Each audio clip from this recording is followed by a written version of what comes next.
8 December 2021, Hindu editorial. At home, India won the cricket bouts against New Zealand, but the challenge overseas is different.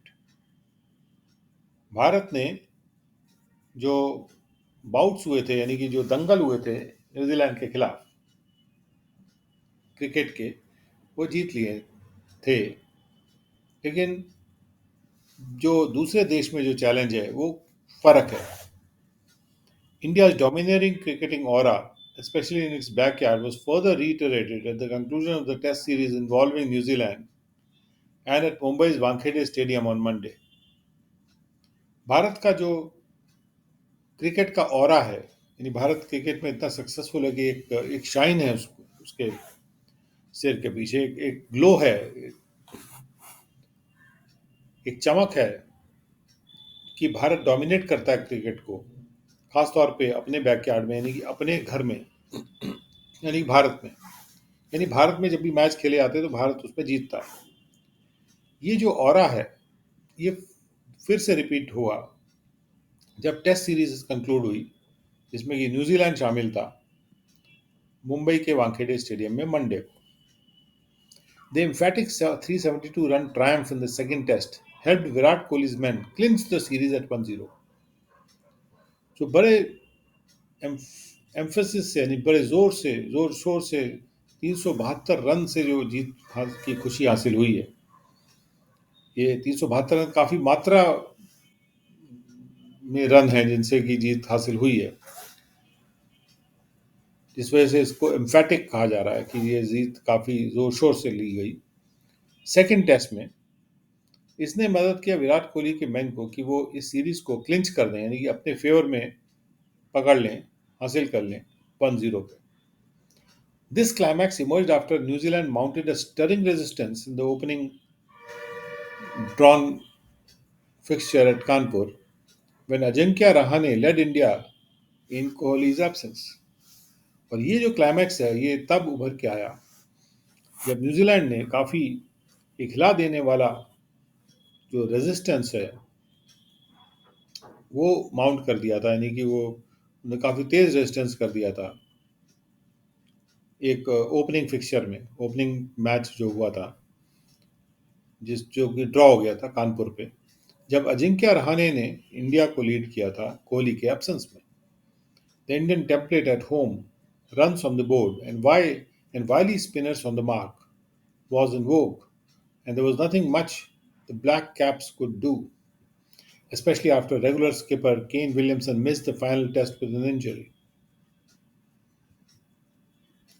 Bharat में जो at home जो template होती है, यानी कि board पे रन्स होते हैं और जो हमारे चालाक स्पिनर्स हैं वो भी मार्क पे रहते हैं, यानी कि वो भी विकेट लेते रहते हैं।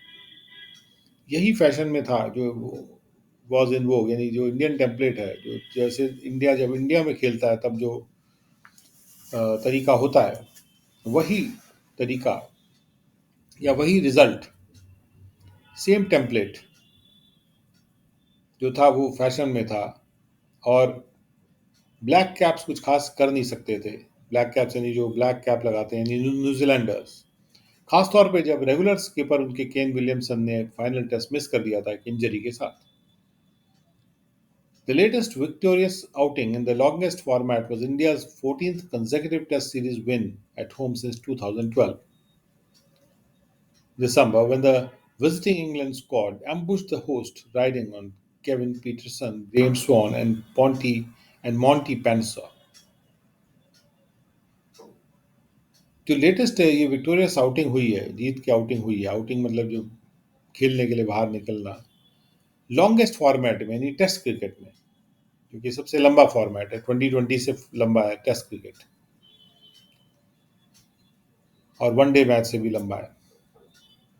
ये भारत का 14वां लगातार टेस्ट सीरीज विन थी घर पे, यानी कि इंडिया में, 212 दिसंबर से अभी तक की।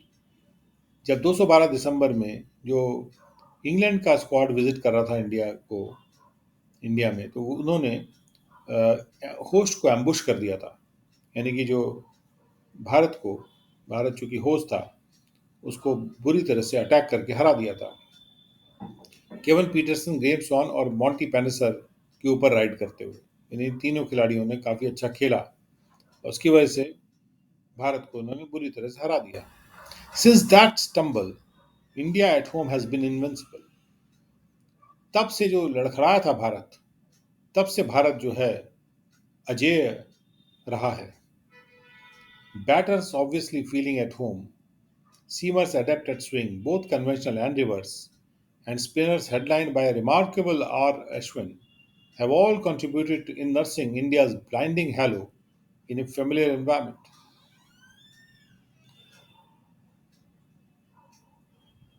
जो बैटिंग करते हैं ऑब्वियसली वो घर पे महसूस कर रहे हैं, यानी कंफर्टेबल महसूस कर रहे हैं।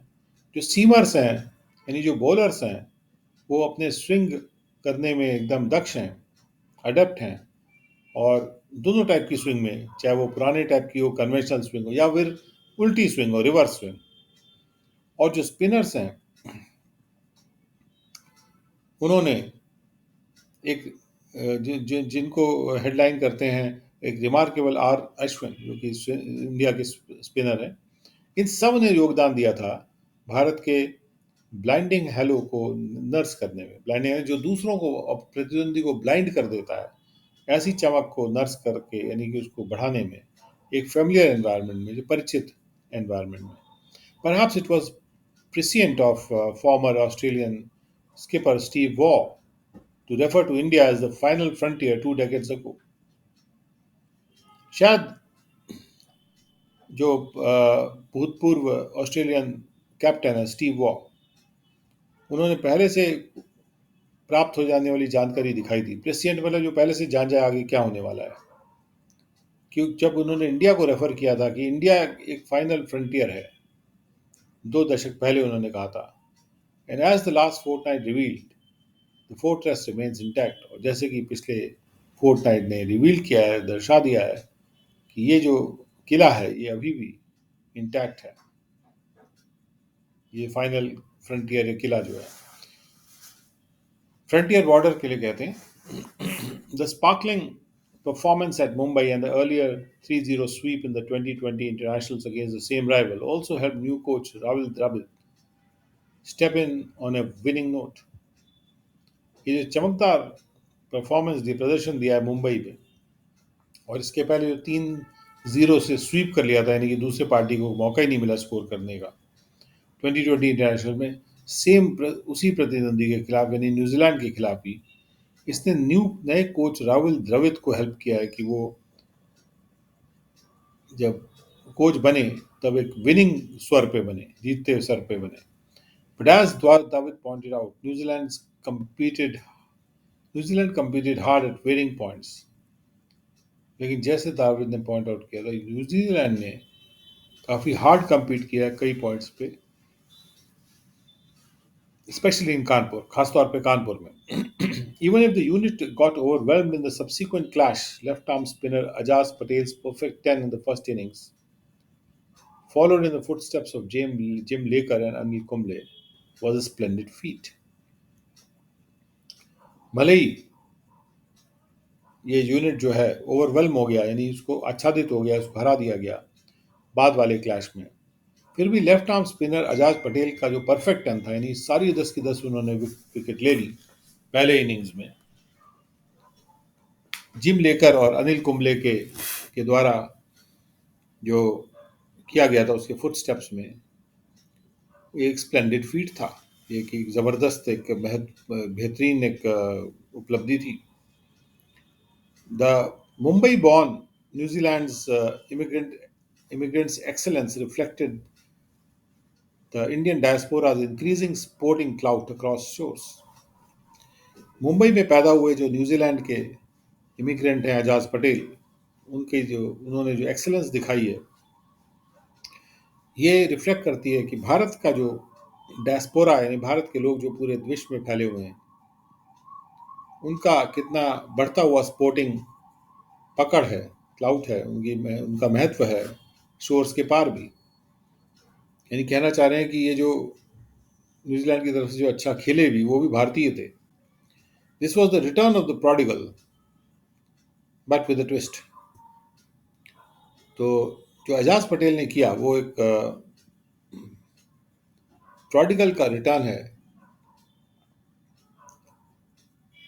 यानी एक ऐसा व्यक्ति जो कि एक अभूतपूर्व उपलब्धि करता है, इसके अंदर ताकत है कुछ उपलब्धि करने की, वो वापस आ गया है, क्योंकि जो कुछ डिफरेंट कर रहा है वो वापस आ गया है, लेकिन एक ट्विस्ट के साथ।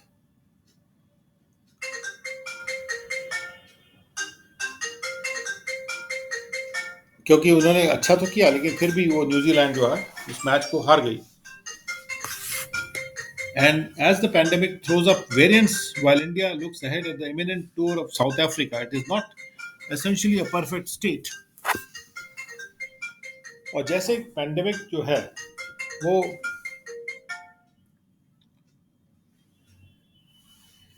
नए नए वेरिएंट फेंक रहा है, जबकि भारत जो है आगे देख रहा है आने वाले टूर की तरफ साउथ साउथ अफ्रीका के। ये कोई एसेंशियली एक परफेक्ट स्लेट नहीं है जिस पे कुछ लिखा जा सके। A series may have been won despite the absence of Rohit Sharma and Jasprit Bumrah. हो सकता है कि हमने एक सीरीज जीत ली हो इसके बावजूद कि हमारे रोहित शर्मा और जसप्रीत बुमराह की नामौजूदगी थी। And the excellence of Ashwin, Shreyas Iyer and Mayank Agarwal and Akshar Patel, to name a few, augurs well. और जो उत्कृष्टता है अश्विन की, श्रेयस अय्यर की, मयंक अग्रवाल की और अक्षर पटेल की, अगर हम कुछ लोगों के नाम ले आए, बहुत है हमारे पास, कहने का मतलब ये जो उत्कृष्टता है ये आगे आने वाले समय के लिए एक अच्छा इंगित करता है, अच्छी ऑगरी, यानी कि एक साइन है फ्यूचर के लिए, एक अच्छा साइन है कि भले ही हमारे पास रोहित शर्मा जसप्रीत बुमराह नहीं थे, फिर भी इन लोगों ने काफ़ी अच्छा किया, और ऐसे बहुत से खिलाड़ी हैं हमारे पास। Yet the poor yields from Rahane, Cheteshwar Pujara and even Kohli by his exalted standards are a cause for worry. इसके बावजूद रहाने, चेतेश्वर पुजारा ने जो पुअर यील्ड दी, यानी कम रन बनाए, और कोहली ने भी उनका जो अपना पहले स्टैंडर्ड काफ़ी ऊंचा है उसके मुकाबले में उन्होंने कम रन बनाए, ये एक चिंता का कॉज है, कारण है। Having won his bouts against poor form during his storied career, David understands the challenges that his core group of batters are grappling with. Dravid ने अपने जो खराब फॉर्म से जो लड़ाई उनकी थी उसको उन्होंने जीता था अपने स्टोरीड करियर में, जो कि कई स्टोरी में करियर चला नीचे से ऊपर तक, वो नीचे भी थे ऊपर भी थे। दाविद समझते हैं इन चुनौतियों को, जो कि उनका जो कोर ग्रुप है बैटिंग करने वाले लोगों का, जिससे वो लड़ाई कर रहा है, ग्रैपल कर रहा है, जूझ रहा है। ग्रैपलिंग मतलब जूझना। A turnaround is needed as a crucial overseer sees tour beckons. एक टर्न अराउंड की जरूरत है, जैसे एक इम्पोर्टेंट बाहर का टूर हमको बुला रहा है, और चूंकि बाहर भारत उतना अच्छा परफॉर्मेंस नहीं करता, तो इसलिए एक टर्न अराउंड की इसमें यहाँ पे जरूरत है। A robust friendship, India and Russia have to navigate a complex geopolitical landscape while deepening ties. एक मजबूत दोस्ती भारत और रशिया को एक जटिल जियोपॉलिटिकल लैंडस्केप से में होकर गुजरना है, साथ साथ अपने रिश्तों को गहरा करते हुए। Russian President Vladimir Putin has concluded a short summit meeting with Prime Minister Narendra Modi in New Delhi, highlighting the all-weather partnership between the two countries despite trying global circumstances. Russia के president Vladimir Putin ने एक छोटी summit meeting पूरी कर ली है prime minister Narendra Modi के साथ new Delhi में, इस बात को हाईलाइट करते हुए कि जो हर मौसम में हमारी जो पार्टनरशिप रहती है बढ़िया, वो दो देशों के बीच में वो बढ़िया रहती है, इसके बावजूद कि हमारे जो हम ग्लोबल परिस्थितियां जो हैं, यानी वैश्विक परिस्थितियां काफ़ी हमारा चुनौतीपूर्ण है, यानी हमें हमारा टेस्ट लेती हैं। Not only does the president's visit come as the world faces the grim prospect of the Omicron variant of the COVID 19 pandemic, but it also follows years of growing proximity between New Delhi and Washington, a potential irritant to Moscow. न केवल ये कि जो president की visit है वो तब आ रही है जब दुनिया जो है एक ग्रिम प्रॉस्पेक्ट को, यानी कि बहुत ही सीरियस और दुखदाई प्रॉस्पेक्ट फेस कर रही है ओमिक्रॉन वेरिएंट से, कोविड 19 के पेंडेमिक के वेरिएंट से, बल्कि बहुत सालों की जो प्रॉक्सिमिटी यानी नज़दीकीपन है, नज़दीकियां हैं, उसके उसके बाद ये आया है न्यू दिल्ली और वॉशिंगटन के बीच में जो नज़दीकियां हुई हैं, जो कि मॉस्को के लिए एक पोटेंशियल इरिटेंट होता है. Simultaneously, the China factor has been steadily pulling the India Russia bilateral tango in all the wrong directions. और इसके साथ साथ जो चाइना फैक्टर है वो भी लगातार इंडिया रशिया का जो आपस में जो टैंगो यानी डांस है, टुगेदर, डांसिंग टुगेदर, वो उसको सब दूसरे गलत गलत डायरेक्शन में खींच रहा है स्थिरता के साथ. While Russia relies on cordial ties with China to stabilize its interest in an unstable Afghanistan post the US's exit, New Delhi and Beijing have scarcely seen eye to eye on border tensions and geopolitical rivalry across the Asian region.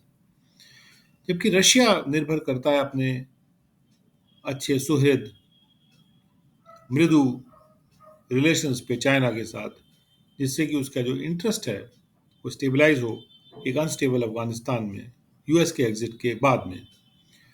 New Delhi और Beijing ने मुश्किल से ही कभी एक आंख मिला के देखा हो बॉर्डर टेंशंस को या जियोपॉलिटिकल दुश्मनी को एशिया रीजन के cross. Notwithstanding these reasons for possible strategic dissonance, India and Russia reaffirmed the strength of their abiding, deep, multi decade ties, building further confidence in each other through substantive defense agreements. और इन कारणों के बावजूद भी, इनको नजरअंदाज करते हुए भी, जो कारण है जिसकी वजह से संभव स्ट्रेटेजिकली रिश्ते खराब हो सकते हैं, इंडिया और रशिया ने अपने स्ट्रेंथ को फिर से रीअफर्म किया, उस पे दृढ़ता बरती और अपने जो जो लगातार रहने वाले जो डीप अबाइडिंग है, हमेशा साथ रहने वाले जो मल्टी डेकेड कई दशकों से हमारा जो रिश्ते हैं उसको फिर से उन्होंने अफर्म किया, दृढ़ता से उसको फिर से कहा, building further confidence in each other, और कॉन्फिडेंस एक दूसरे में बढ़ाया थ्रू सब्सटैंटिव डिफेंस एग्रीमेंट्स, और ऐसे डिफेंस एग्रीमेंट्स के द्वारा जो कि सब्सटैंटिव है, यानी जिसका कोई टेंजिबल रिजल्ट यानी छूने वाला रिजल्ट मिल सकता है, जो काफ़ी प्रैक्टिकल कोई इफेक्ट ला सकते हैं. Moscow has agreed on a 10-year military technical plan that includes technology transfer to India.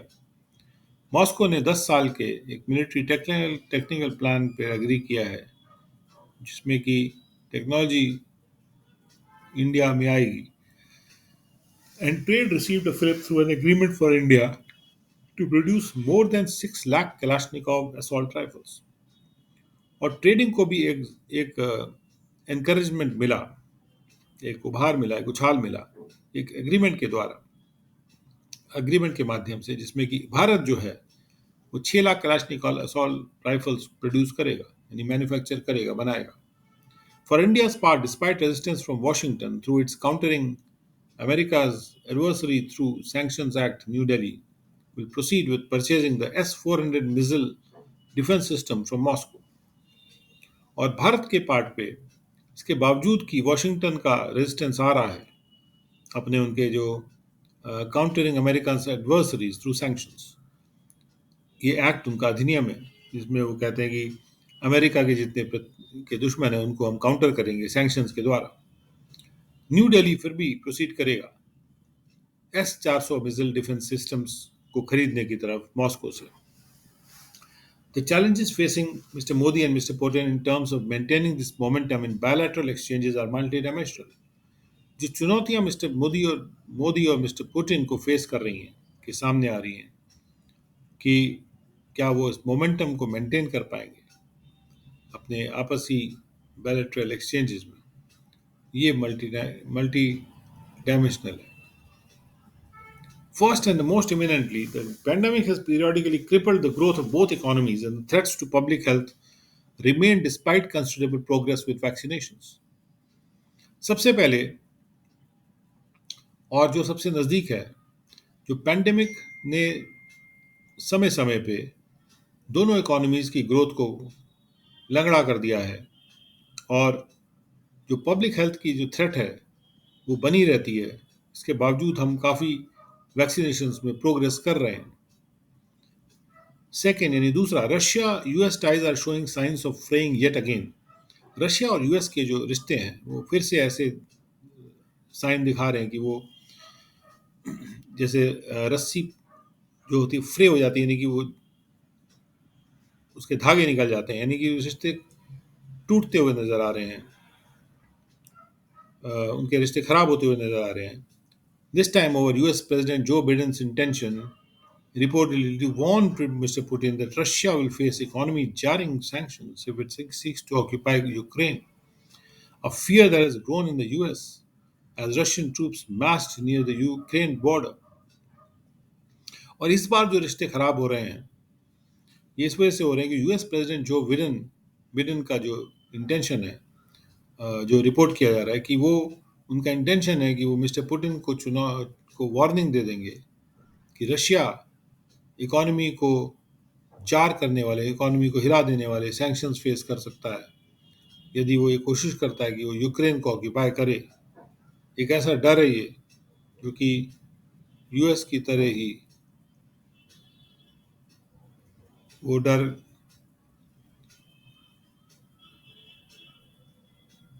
जब से जो डर यूएस में ग्रो कर दिया, बढ़ गया है, जब से रशिया के ट्रूप्स जो थे वो यूक्रेन बॉर्डर के पास इकट्ठे हो गए थे काफ़ी मात्रा में.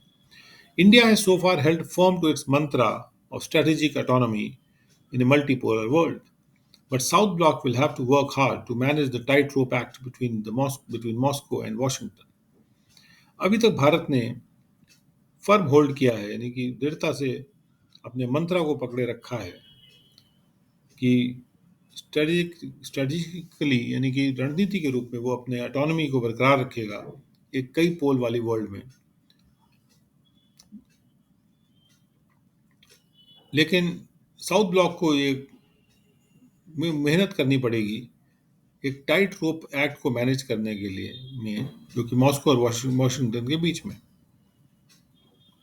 जो रस्सी है वो टाइट रोप पे वॉक करना बड़ा डिफिकल्ट होता है, गिर सकते हैं, तो उसको मैनेज करना पड़ेगा. टाइट रोप वॉकिंग है की तरह है कि हम वाशिंगटन के पास जाएं या मॉस्को के पास जाएं. Third, India and China forged an uneasy truce across the Himalayan border in the aftermath of the Galvan Valley exchange in 2020. Yet there are numerous potential flashpoints that could send ties into a spiral again, including China's historically provocative actions in the South China Sea and its thinly veiled insecurity about India joining the Quad for Indo-Pacific security. तीसरी बात यह कि भारत और China ने एक ना आसान होने वाला एक ट्रूस फोर्ज किया है हिमालय बॉर्डर के अक्रॉस. गलवान वैली में जो एक्सचेंज हुए थे और मतलब जो लड़ाई थोड़ी छोटी मोटी जो लड़ाई हुई थी 2020 के आफ्टर मैथ में, उसको एक्सचेंज कहते हैं, हम लड़ाई नहीं कहते हैं, एक लेन देन कहते हैं. फिर भी बहुत सारे पोटेंशियल फ्लैश पॉइंट्स हैं जो कि हमारे रिश्तों को स्पायरल में भेज सकते हैं. स्पायरल में जो हमारी पकड़ से बाहर हो जाए, जैसे जिस पे कंट्रोल ना हो, गोल गोल घूमता हुआ कुछ स्पायरल, इंक्लूडिंग जिसमें कि शामिल है चाइना का हिस्टोरिकली प्रोवोकेटिव एक्शन जो कि साउथ चाइना सी में उन्होंने लिया, दूसरों को प्रोवोक करने वाला, और उसका जो थिनली विल्ड इनसिक्योरिटी है चाइना की, यानी चाइना छुपा नहीं पाता कि वो इनसिक्योर महसूस करता है इंडिया के बारे में कि भारत ने ज्वाइन कर लिया है तो quad for Indo Pacific security, quad यानी चार लोगों का group. Moscow has adroitly managed to remain friends with both its mega neighbors, Moscow ने चालाकी से किसी तरह से मैनेज किया कि वो फ्रेंड बना रहेगा अपने दोनों ही मेगा नेबर्स से के साथ, but it will require robust focus. लेकिन एक बहुत मजबूत फोकस की जरूरत पड़ेगी ऑन कॉन्फिडेंस बूस्टिंग, कॉन्फिडेंस को बढ़ाने वाली पहल में, इनिशिएटिव में। If India and Russia are to safely navigate the complex geopolitical political landscape that they occupy, यदि भारत और रशिया को सेफली नेविगेट करना है उस जटिल जियोपॉलिटिकल लैंडस्केप में जिसको वो दोनों ऑक्यूपाई करते हैं,